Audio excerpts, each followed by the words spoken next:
Bonjour à tous, bienvenue dans Question d'actualité. Nous sommes ensemble pendant 2h30 d'informations politiques et parlementaires avec bien sûr notre rendez-vous exclusif. Ce sera à 15h sur LCP. Nous suivrons ensemble les questions au gouvernement. Et puis à 16h, le débrief avec 2 députés en plateau.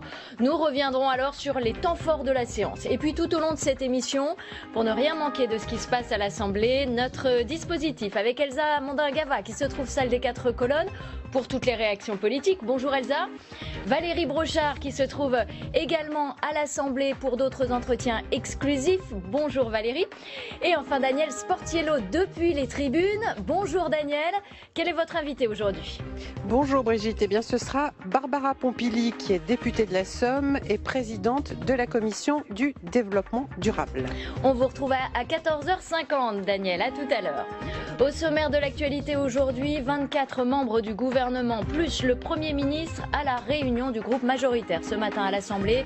Si Édouard Philippe se réjouit de l'affaiblissement de la droite, il appelle à redépasser les clivages gauche-droite alors que certains veulent envoyer des signaux plus sociaux et environnementaux. Réunion de crise en revanche au groupe Les Républicains. Le président du parti s'est rendu à l'Assemblée pour une explication après la défaite électorale historique de la droite. Il a reconnu une défaite, une large majorité des députés désavoue la ligne de Laurent Wauquiez. Et pour parler de tous ces sujets, je reçois Éric Alauzet. Bonjour. Bonjour. Vous êtes député La République En Marche du Doubs. Marie-Christine Dalloz, bonjour. Député Les Républicains du Jura. Ludovic Pajot, bienvenue. Bonjour. Député non inscrit Rassemblement National du Pas-de-Calais. Et Eddy Vautrin du Maine, bonjour. Bonjour. Merci d'être avec nous. Vous êtes directeur d'études chez Kantar Public. Alors, je vous le disais en titre, le Premier ministre et 24 membres du gouvernement étaient ce matin à la réunion du groupe La République En Marche à l'Assemblée. Elsa Mondingava, vous êtes justement salle des 4 colonnes. Alors, quelle était l'ambiance 2 jours après les résultats des européennes ?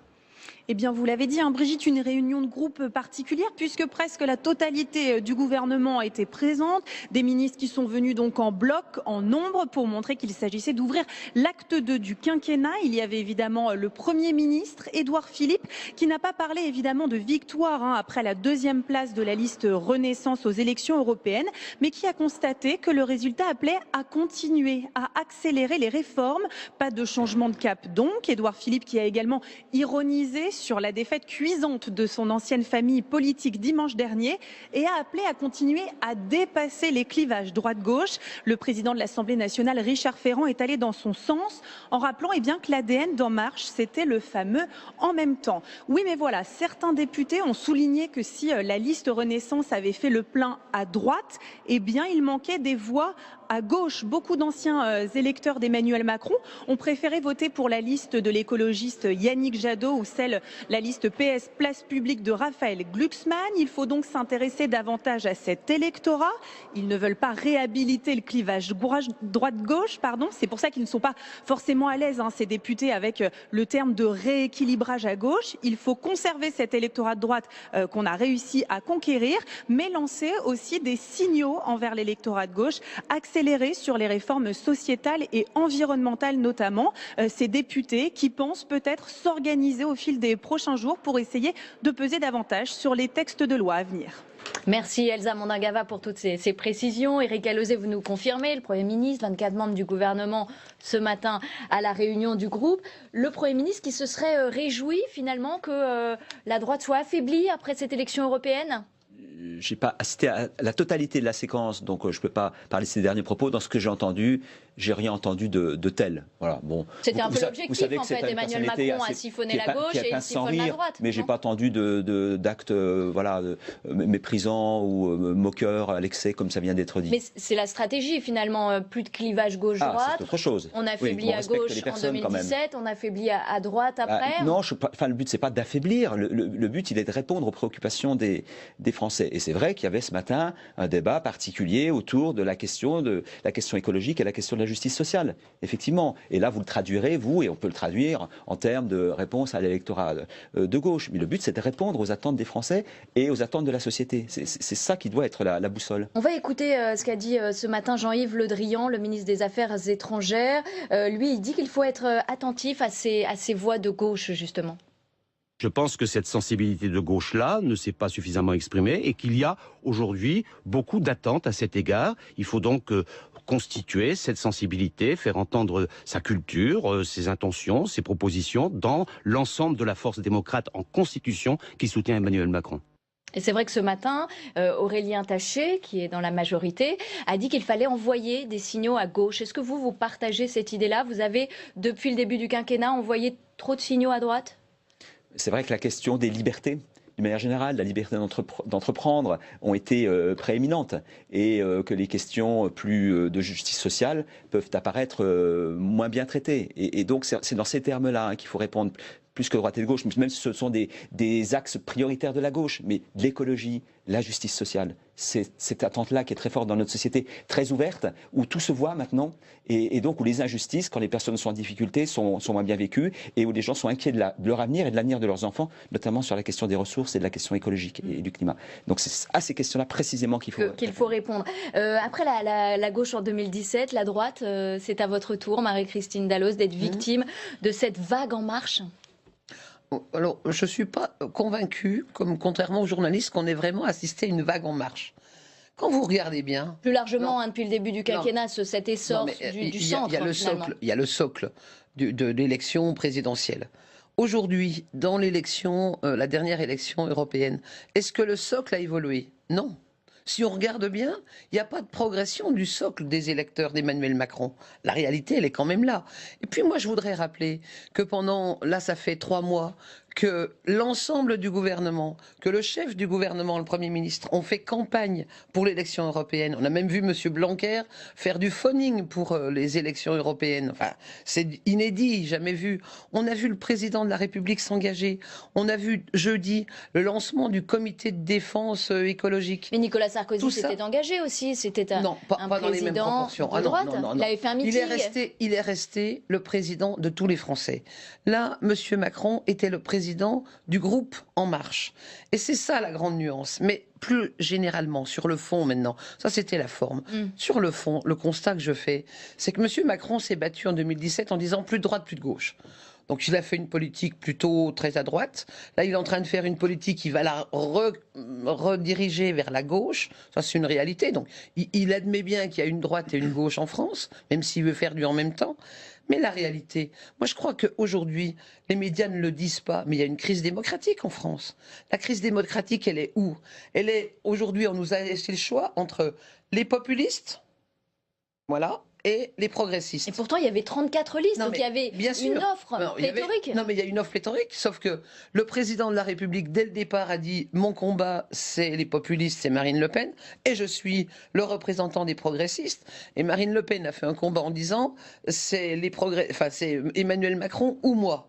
Et la réalité, c'est que les autres familles politiques, et on le voit bien dans les résultats, n'ont pas pu exister, sauf les Verts, qui, et à mon avis, c'est la nouveauté, le surcroît de participation, les 10% supplémentaires auxquels on a pu assister dans l'élection de dimanche, certainement, et j'aimerais bien qu'on ait des détails plus, se sont positionnés sur la progression des Verts. On va en reparler. En tout cas, il y a cette nouvelle bipolarisation, ce nouveau clivage nationaliste progressiste. Finalement, il vous arrange, ça vous va bien? Ça confirme les dernières élections présidentielles, le clivage entre, d'un côté, les mondialistes, incarnés par Emmanuel Macron, et d'un autre côté, les nationaux, incarnés par Marine Le Pen. Tout à l'heure, vous parliez de vague en marche. Il n'y a pas eu réellement de vague en marche, puisque aujourd'hui, le parti politique qui arrive en tête de ces élections européennes, c'est le Rassemblement national. Je vous rappelle quand même qu'après les dernières élections législatives, il y avait beaucoup de journalistes qui avaient enterré à l'époque le Front National en disant c'est fini, et aujourd'hui, on revient avec plus de voix qu'aux dernières élections européennes. Donc, on voit qu'aujourd'hui, les Français, évidemment, ont voulu sanctionner la politique menée par Emmanuel Macron, en tout cas la politique injuste qu'il a menée pendant 2 ans. Et on voit qu'on a un gouvernement qui, aujourd'hui, n'écoute pas les Français, puisqu'on a l'air de dire tout va bien dans le pays, on continue à garder le cap. Non, les Français ont voulu dire stop à cette politique, à ces injustices. Et on a une mobilisation aussi importante, notamment, moi je prends l'exemple de mon département, dans les villes populaires, c'est-à-dire que les Français ont été votés pour s'exprimer et pour, évidemment, évidemment signaler d'une part leur mécontentement de la politique qui est menée, mais aussi leur volonté de nous voir évidemment gagner ces élections européennes. Il y a effectivement de nouveaux clivages politiques, mais aussi territoriaux. Ça, vous l'avez, vous, analysé dans les résultats de ces élections européennes? Effectivement, alors sur les clivages politiques, ce qu'on observe, c'est que vous disiez que le socle, il n'avait pas bougé. En fait, dans sa composition, bien entendu qu'il a évolué. Et en fait, ce qu'on observe, c'est qu'aujourd'hui, les Français qui ont voté pour la liste de La République En Marche, il y en a énormément, en tout cas, il y en a beaucoup qui viennent de la droite et qui avaient voté François Fillon. Donc, il y a absolument aucun doute. On disait à peu près 20% de la présidentielle sont allés effectivement, c'est 27%. Ça monte encore? C'est à peu près, c'est un peu moins d'un tiers des électeurs de François Fillon qui ont voté pour la liste La République En Marche. Donc incontestablement, il y a un glissement à droite. On le voit assez bien d'ailleurs lorsqu'on regarde la carte électorale des résultats dans l'Ouest parisien, où les choses sont assez flagrantes.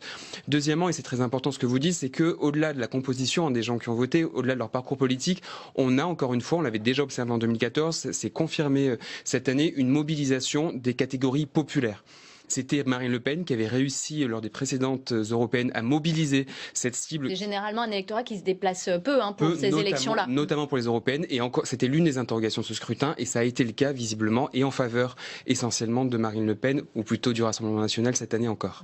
Est-ce qu'on sait si Emmanuel Macron a perdu sur sa gauche, puisqu'on voit que là, certains se réveillent en disant il faut envoyer des signaux à gauche, et il a gagné visiblement un petit peu à droite. Il a perdu dans la même proportion. C'est ce qui lui permet aussi, justement, de conserver, entre guillemets, une partie de son socle électoral. On considère qu'il y a à peu près un quart des électeurs d'Emmanuel Macron au premier tour de la présidentielle qui ont voté soit Europe Écologie Les Verts, soit Parti Socialiste. C'est énorme, un quart de son électorat de premier tour. Donc effectivement, il a gagné à droite, notamment chez les Républicains et les électeurs de François Fillon, mais il a aussi perdu à gauche au profit d'Europe Écologie d'abord et ensuite du PS, mais dans une bien moindre mesure. Alors dès dimanche soir, Éric Alauzet, après les élections, on nous a dit dans le couple exécutif à l'Élysée, pas de changement de cap, effectivement, ce que vous disiez Ludovic Pajot, on intensifie l'acte 2. C'est le message, selon vous, que vos électeurs, que les électeurs ont envoyé lors de ces élections européennes? Les messages, ils sont complexes, mais s'il s'agit de dire qu'il faut réformer les retraites ou l'assurance chômage, je pense que c'est des choses qui ont été annoncées très tôt pendant la campagne et auxquelles, je pense, les Français sont attachés à ces réformes-là. Parce que c'est des réformes de justice.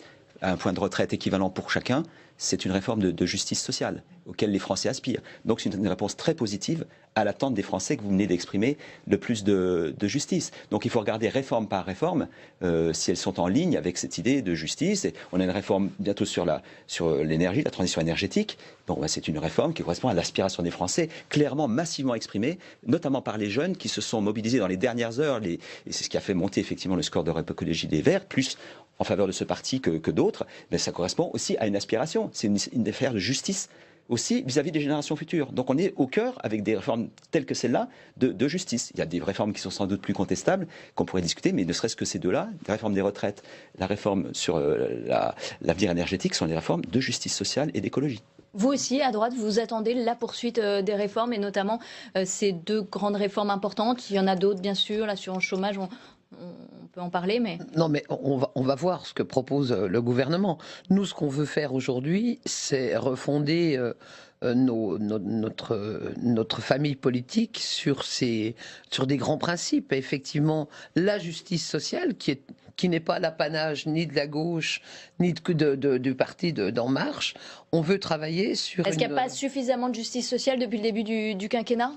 On veut travailler différemment avec notre prisme propre et on va travailler sur des sujets, la valeur du travail, sur la reconnaissance de la valeur travail, sur la méritocratie, sur la justice sociale.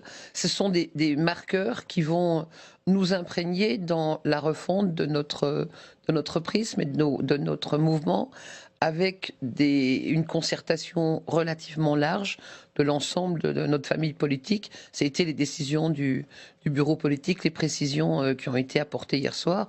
Et moi, je les trouve positives. C'est le moment aujourd'hui, après un échec si violent, c'est le moment aujourd'hui de reposer les valeurs, le socle de nos valeurs sur lesquelles on veut construire un projet alternatif pour la France.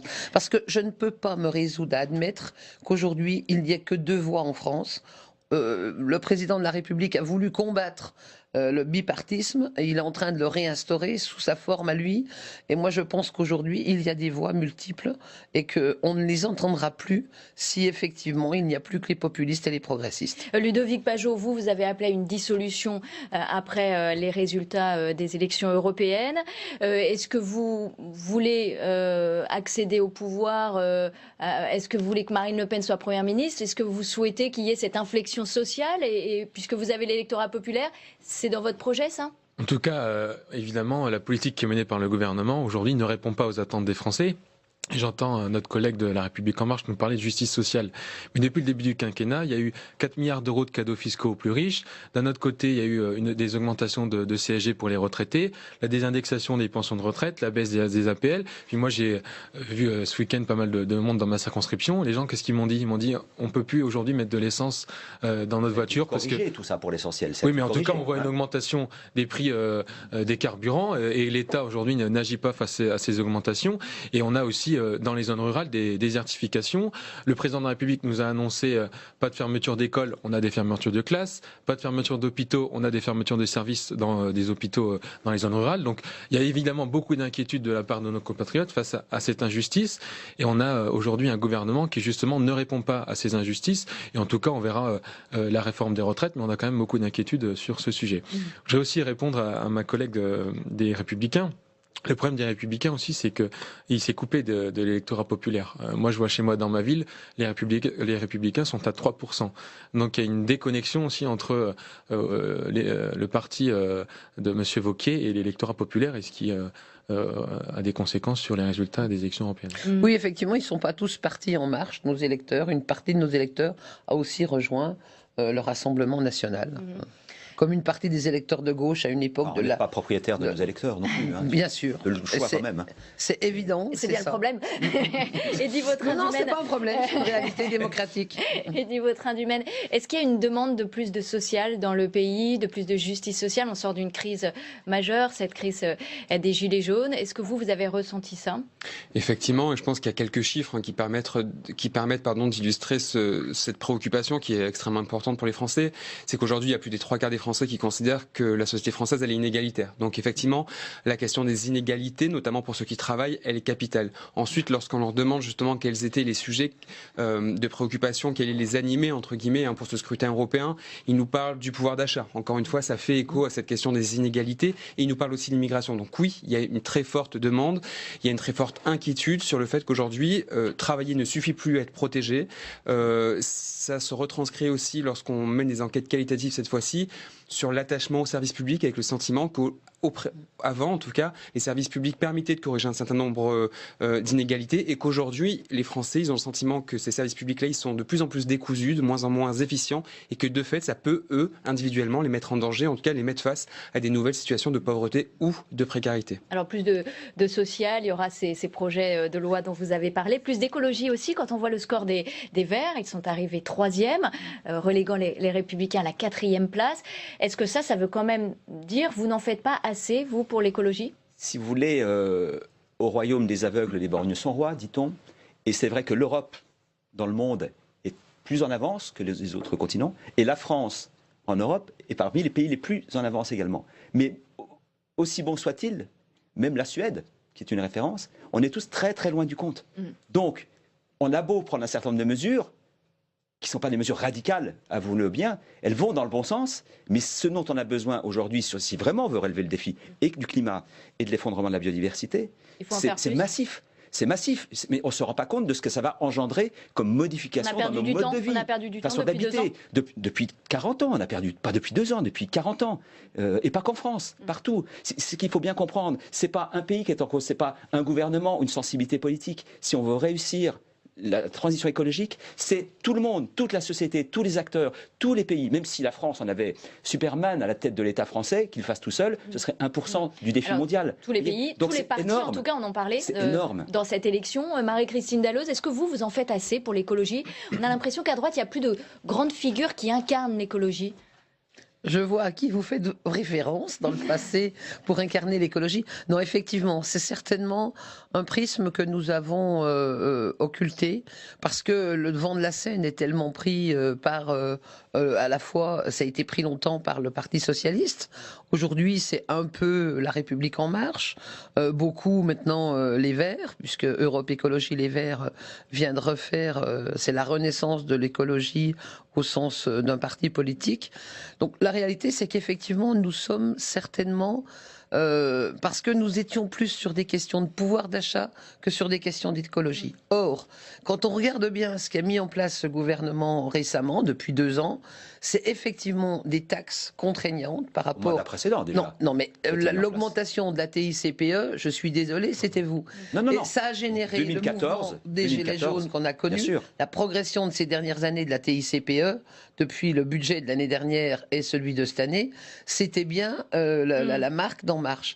Et la réalité, c'est que peut-être que l'écologie, il faut la voir sous un autre prisme, sous un autre aspect que simplement des taxes supplémentaires, des contraintes, et qu'il y ait une adhésion plus générale de la société, parce que c'est pas parce que vous êtes 3e d'une élection européenne et que vous faites un score de 16% que pour autant l'ensemble de la société française, même si elle comprend les enjeux, aujourd'hui, elle n'est pas prête à payer le prix de la transition économique. Qu'elle ne soit pas punitive. Ludovic, voilà. Ludovic Pajot, le localisme, vous, ça suffit pour parler d'écologie, ça fait un programme écologique? Europe Écologie Les Verts a toujours fait un bon score aux élections européennes, et c'est quand même des élections qui profitent à Europe Écologie Les Verts. Sur 2.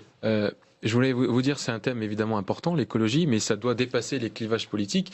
Et ce que nous défendons, c'est un thème de campagne aussi, défendu par Jordan Bardella, c'est le localisme, c'est le bon sens, c'est produire au plus près et ensuite retraiter aussi au plus près, parce qu'aujourd'hui on a des produits qui viennent de l'autre bout du monde et qui respectent pas les mêmes normes sanitaires et environnementales que ce qu'on produit en France dans notre pays, quoi. Donc c'est vrai que c'est un thème important, mais aussi je partage l'avis de ma collègue des Républicains, il faut pas une écologie punitive, parce qu'on a vu que le gouvernement avait augmenté la taxe carbone et on voit les résultats avec un matraquage fiscal insupportable pour nos compatriotes. Alors on avance dans cette émission, on va parler du président des Républicains, Laurent Wauquiez, qui lui aussi s'est rendu au groupe ce matin. Alors hier, plusieurs ténors de la droite ont désavoué sa ligne et mis en cause son maintien à la tête du parti.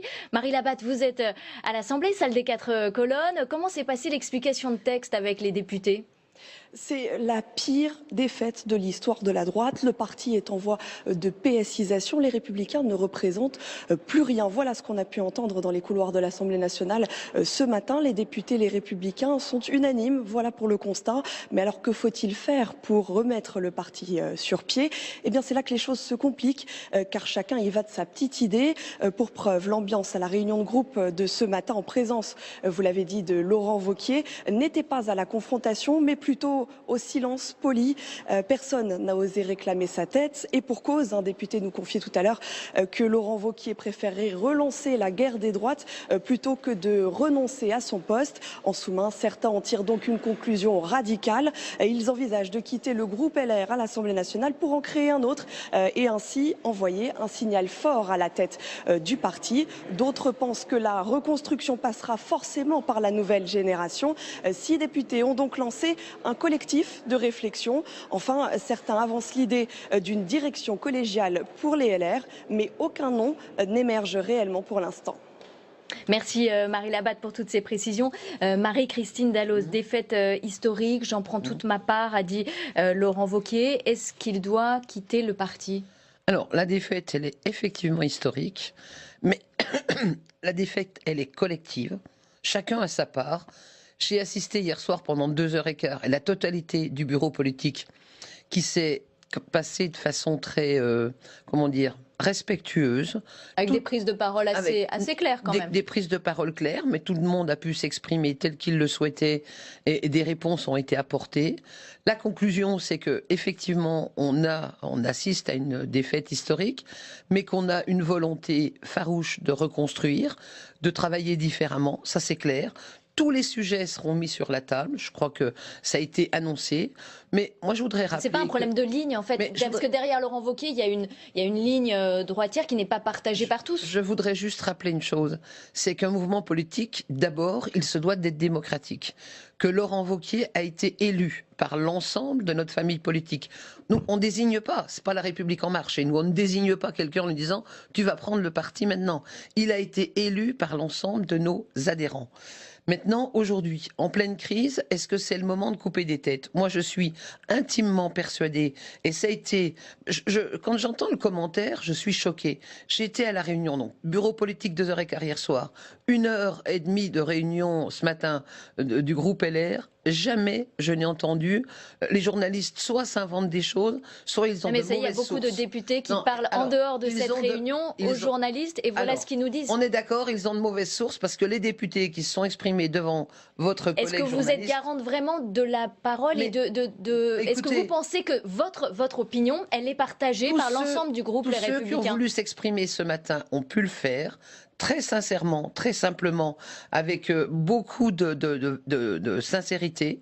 Et je suis étonnée d'entendre que la tête de Laurent Wauquiez est réclamée. Alors, on a appris effectivement qu'il y avait 2 personnalités politiques de notre mouvement qui ont décidé de faire un genre de mini-colloque, un séminaire entre soi d'élus de notoriété. Moi, on ne demande pas vraiment la tête de Laurent Wauquiez, c'est pas ce que nous disait d'ailleurs Marie Labatte, mais c'est plus est-ce qu'il peut y avoir des scissions à l'intérieur du groupe? Est-ce que ça peut désagréger un peu votre politique? Et ça a été rappelé, il faut au contraire, plutôt que de fermer des portes ou de couper des têtes, il faut ouvrir les portes et les fenêtres et reconstruire avec l'ensemble des composantes de la droite. Mais ça, Laurent Wauquiez vous en a donné la garantie? C'est le message qui a été fortement rappelé et c'est l'engagement de Laurent Wauquiez. Voilà, donc moi je vous dis exactement mon ressenti. Il est très honnête par rapport à mes réunions depuis hier. Donc, Et dit votre indumène, l'électorat de droite aujourd'hui, il est déboussolé. On l'a vu partir chez La République En Marche, on l'a vu partir au Rassemblement National. Est-ce que c'est un électorat qui est ancré dans ces 2 formations politiques ou est-ce qu'il peut revenir chez les Républicains? Les choses seront extrêmement compliquées parce qu'effectivement aujourd'hui ce qu'on regarde notamment à l'issue du scrutin européen, c'est que les Républicains ils se sont coupés de toute leur force vive entre guillemets, c'est-à-dire les 65 ans et plus, qui maintenant en tout cas qui pour les européennes ont massivement voté pour la République, pour la liste de la République En Marche. Ils se sont coupés des classes populaires et c'est pareil pour les cadres. Donc effectivement ça va être extrêmement compliqué, mais aussi parce qu'il y a plusieurs visions entre guillemets du monde qui s'opposent entre une partie du centre droit assez à l'aise avec la mondialisation, qui n'a plus aucun problème à voter la République En Marche. Encore une fois, on le voit lorsqu'on regarde les résultats électoraux dans les métropoles, dans l'Ouest parisien, et un électorat populaire. 20% des électeurs Fillon ont basculé au RN ou à Debout la France. Donc effectivement, c'est extrêmement compliqué parce que la marge de manœuvre, ou plutôt la ligne de crête entre les gens qui sont partis En Marche et les gens qui sont partis à la droite... Nous payons encore 2017, je vous le confirme. Voilà, la facture est de 2017. La facture est lourde. Éric Alauzet, est-ce que finalement, pour vous, ce ne serait pas mieux que Laurent Wauquiez reste à la tête des LR? Certains disent finalement ça peut être un épouvantail pour une partie de l'électorat de droite. Et finalement, on a presque intérêt à ce qu'il reste en place. Ce serait d'un cynisme absolu. Moi, je ne me réjouis pas de... Le Parti républicain, son histoire, c'est un grand parti. Voilà, donc je pense qu'il doit évoluer aussi les critiques et les protestations systématiques, mais de la droite vis-à-vis de la gauche et inversement quand la gauche est dans l'opposition. C'est ça dont on ne veut plus, dont les Français étouffent et qui explique que le débat soit plus seulement un débat droite-gauche. Celui-là est légitime, il existe encore, entre la tension entre l'individu et le collectif. Mais ce nouveau débat, non pas les mondialistes comme vous dites, c'est pas du tout ça. C'est les gens qui considèrent que la souveraineté, elle se fait au niveau européen si on réglait les grands problèmes mondiaux, ceux du commerce, national. Ceux de la finance, ceux de l'écologie, voilà, et ceux qui considèrent que c'est en se refermant sur le pays qu'on va régler les problèmes. Ils se trompent totalement. Ludovic Pajot, vous avez récupéré une partie de l'électorat de la droite. Est-ce que vous appelez à une grande recomposition à droite? Oui, on voit en tout cas que les 2 partis qui étaient au pouvoir depuis 40 ans, en tout cas, sont aujourd'hui à des scores très bas. Donc on a une recomposition du paysage politique depuis plusieurs années. Mais surtout le problème des Républicains, c'est que on ne sait pas, leur discours n'est pas clair. En tout cas sur l'Union européenne, on a vu pendant les élections, pendant les débats, que le discours des Républicains n'était pas très clair entre la République En Marche et nous. Il y avait une partie un peu plus eurosceptique est une partie un peu plus européen, quoi. Donc c'est ça aussi le problème, c'est que c'est difficile pour les Français, en tout cas, de pouvoir profondément européen. Profondément européen. Et on voit qu'on a Laurent Wauquiez, en tout cas, qui n'imprime pas dans l'opinion. Merci à tous d'être venus débattre sur ce plateau. Éric Alauzet, député La République En Marche du Doubs, Marie-Christine Dalloz, députée Les Républicains du Jura, Ludovic Pajot, député non inscrit Rassemblement National du Pas-de-Calais, et Eddy Vautrin-Dumaine, vous êtes directeur d'études chez Kantar Public. Merci à vous quatre.